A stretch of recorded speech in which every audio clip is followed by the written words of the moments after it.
In the last episode I mentioned about this conduit trunking being in the way, and I've got a quick hour, so I've decided I'm going to tackle that next, and then that leaves this area free and I can carry on with my framing out ready for the plasterboard. So I've just turned the circuit off. I had circuit tester plugged into the circuit below the circuit board, which is on another level, but I could hear it. Switched the circuit breaker off and I could hear this one then go silent. So as a double effect, you have a positive test first so you know it actually works, so I could hear it, and then when I switched it off I then had confirmation that that was the correct circuit breaker that I've isolated.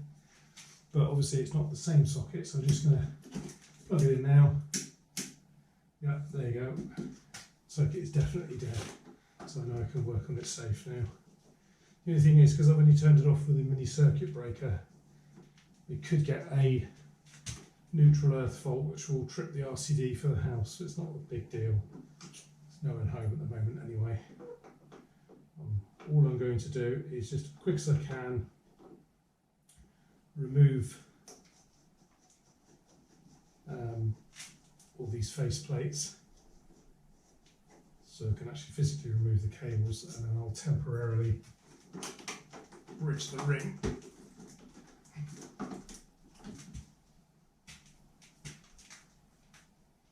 And yes,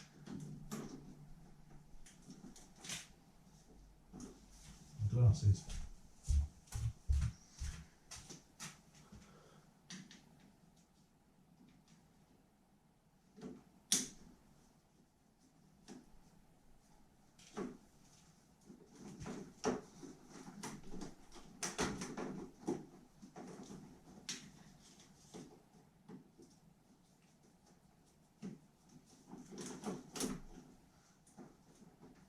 Goes to show the importance of maintenance, because none of these were particularly tight.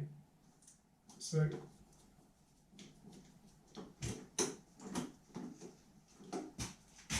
just goes to show with the normal day-to-day use, they heat up,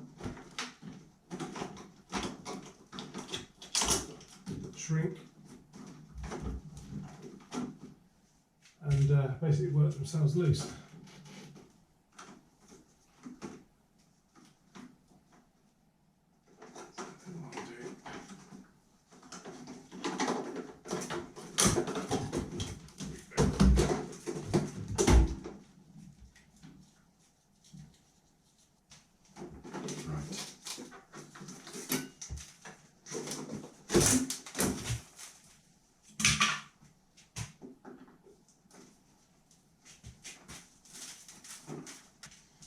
Be another big step to get rid of this.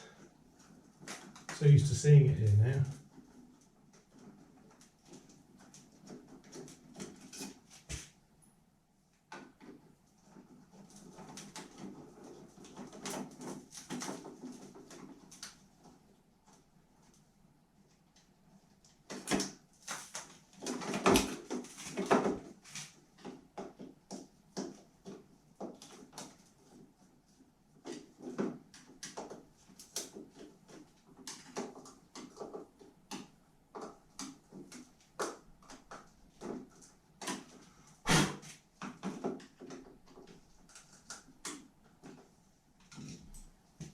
Small screwdriver.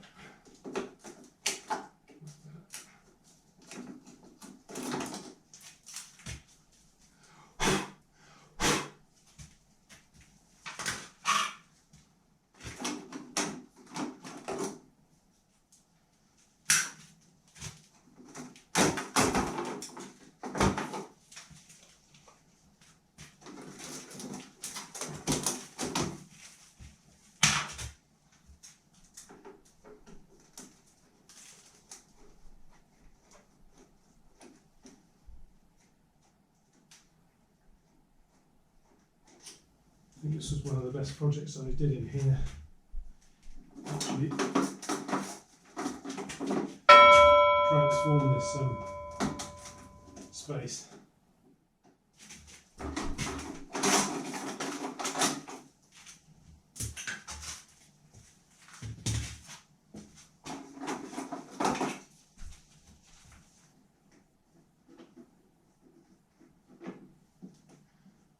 actually using one of those ring LED lights, which will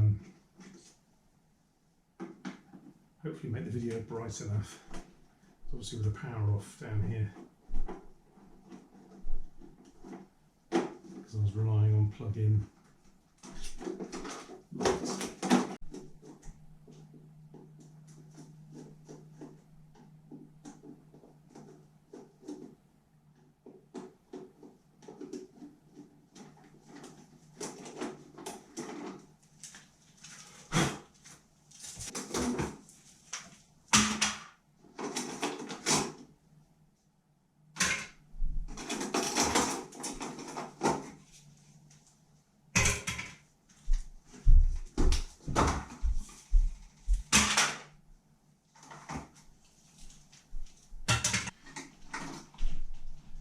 It would be so nice being able to come in here and throw a proper light switch at the right place and proper lights come on. The absolute luxury.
Reuse all these sockets.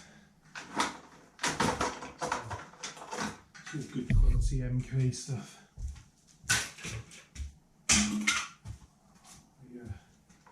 Don't like using anything else unless it's for decorative.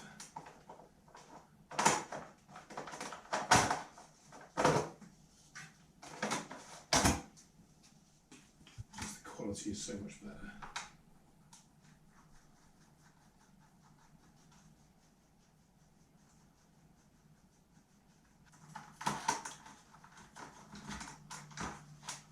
Here in the UK, it's quite strict laws and rules now governing electrics. You're not meant to do your own electrics.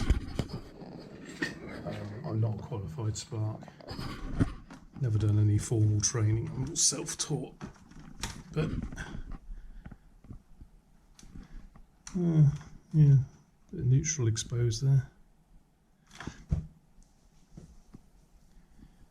But I don't personally agree with it. I think it's ridiculous. Those who are conscientious are capable of doing their own bits and pieces have to suffer the consequences of a few that don't know what they're doing. It just seems a bit draconian.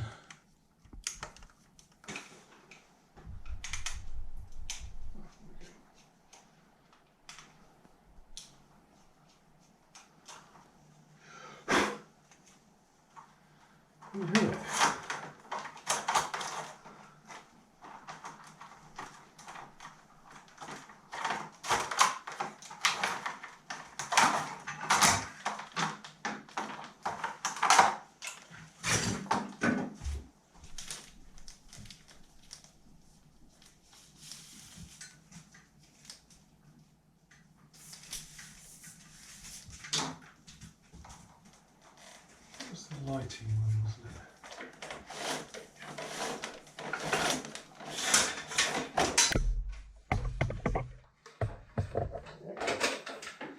There we go. Tell you what I don't miss. I was messing around manual screwdriver.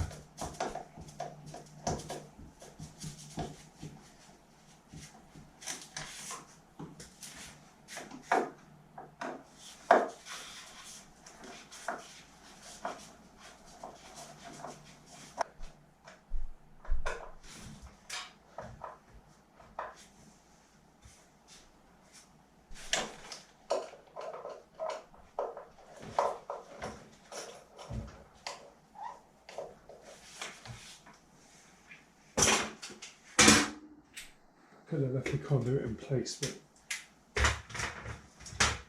I think, to be honest, it's going to make it more problematic for myself in the future, so I might as well just get rid of it now.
Yeah, although it's really nice and neat and tidy, it does make it a lot harder.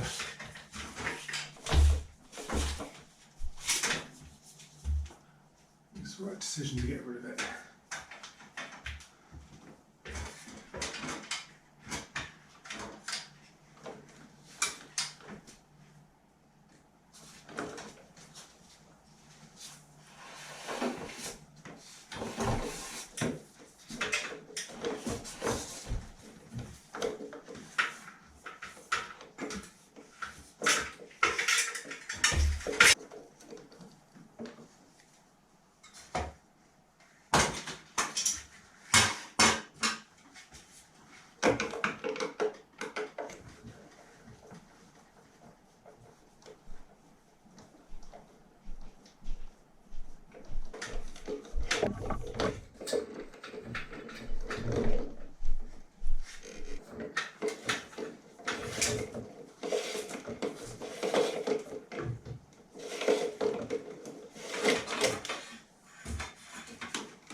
Right, so in order to draw the cable up through the conduit, I'm going to have to disconnect it.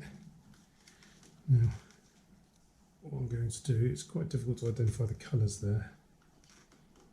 This is just the switch wires going to the timer and the thermostat. So wiring for a boiler is actually pretty straightforward, quite simple. You basically need power for the boiler, for the timer, and for the thermostat, which is supplied from here. So this thin wire is power that's going to the boiler, and then this one goes up to the timer. It goes up to the timer, so you have a live wire and a neutral. Same with the boiler. Boiler has a small neutral. And then coming from the timer, it goes on to power the thermostat. And then from the thermostat, it takes a signal wire coming from the boiler, which is one of these two, goes to the thermostat, and the thermostat determines whether it's on or off according to the temperature, and then you have that switch wire basically comes back. So that's what these two wires are. Anyway, right, let's disconnect it. I've marked the yellow wire.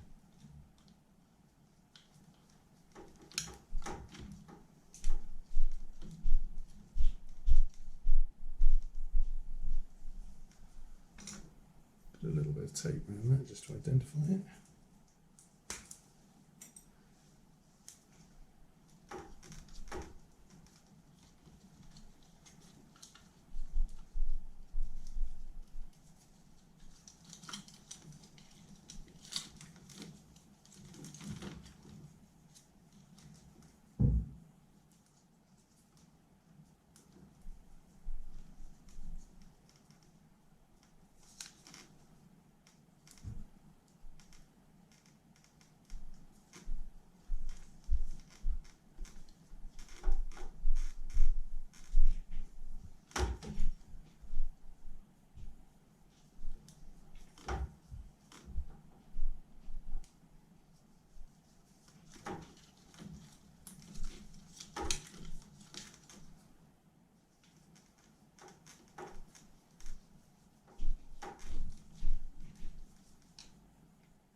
Loose.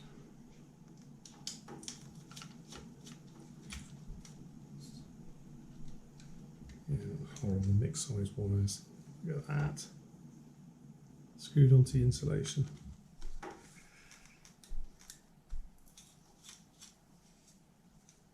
But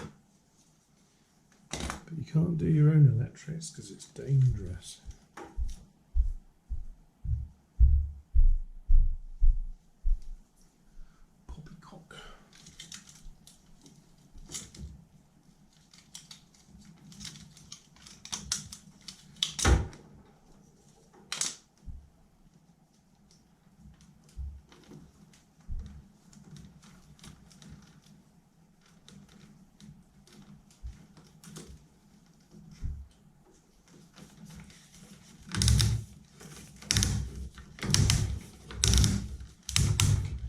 Cool. You don't want to commute.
when I came to putting the video together, unfortunately, I don't think I pressed record when I did the wiring up of the boiler. So, c'est la vie, never mind. All I've done is I've basically supplied power to the boiler via a little extension lead in one of the sockets that I've installed elsewhere in the cellar. And I've just wired the boiler up to a plug, fitted a 5-amp fuse, and then I've isolated the power coming from the boiler, this is basically to do the central heating. So you have an output and then a return. So I've just isolated those two at the moment. Don't need any central heating. It's nice and warm now, fortunately. And I think I'm probably going to go the smart route. So I think I'll invest in, was it a Dado? Which is actually the recommended brand to use with a ATAG boiler. So let's go with that option.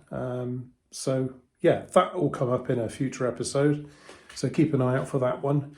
As for the next episode, I'm probably going to continue doing the framing out. I have this wall that I can do now, and obviously this end wall. But really pleased with the result. It's brilliant to get rid of that Dado trunking. It's opened up the room no end, and it's actually made it a lot brighter in here. You wouldn't believe it.